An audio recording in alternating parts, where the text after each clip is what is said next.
My name is Liz Davis, and my family and I just recently moved to Bloomington, Indiana from Chicago, Illinois.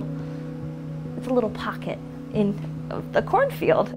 We were having a hard time at first trying to find like-minded people who we could raise our children with. That was a real struggle. Establishing friendships for the first time after you've had these lifelong friends who live right next to you is really hard. I was still grumpy that I had to move, and I knew I was doing it for the betterment of my family, but I kind of felt like I was the one who was losing the most in terms of my network of moms and my other friends.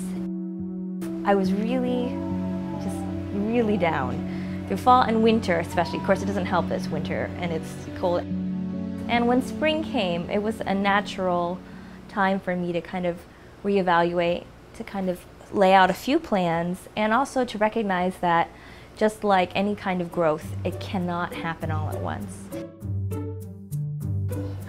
I first met Liz through Craigslist. She was moving and I was on Craigslist looking for homeschool group. We conversed a little bit and we met up, but we really had so much going on in our lives that our schedules didn't work.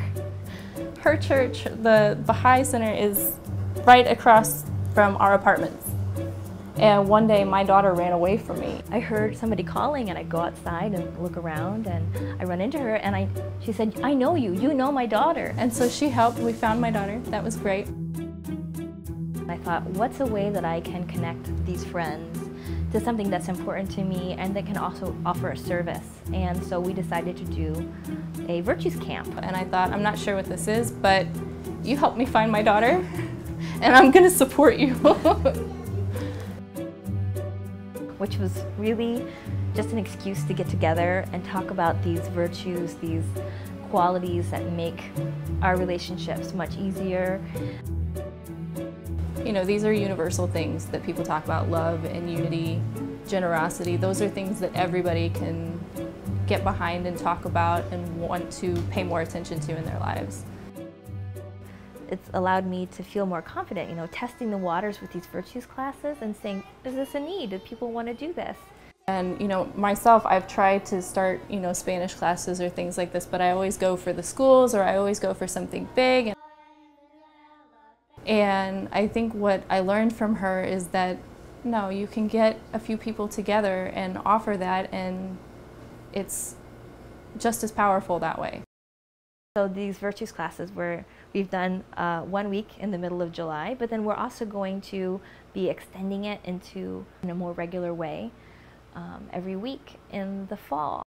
And I think that when we think of change and wanting community and wanting it right now, we can become very impatient and very discouraged because we think, oh, it's not going as quickly as I want, or this isn't what I was expecting at all. When we stop these expectations and stop thinking that things have to happen and, you know, at a certain rate and allow them to come as they come, then we're able to be much more comfortable with the situation and therefore have more authentic relationships. I'm not the same person that I was in Chicago. I'm a different person. I have a different lifestyle. I have a different group of friends that I interact with on a regular basis. And it's not I'm not who I expected I would be, but I'm still happy with the results.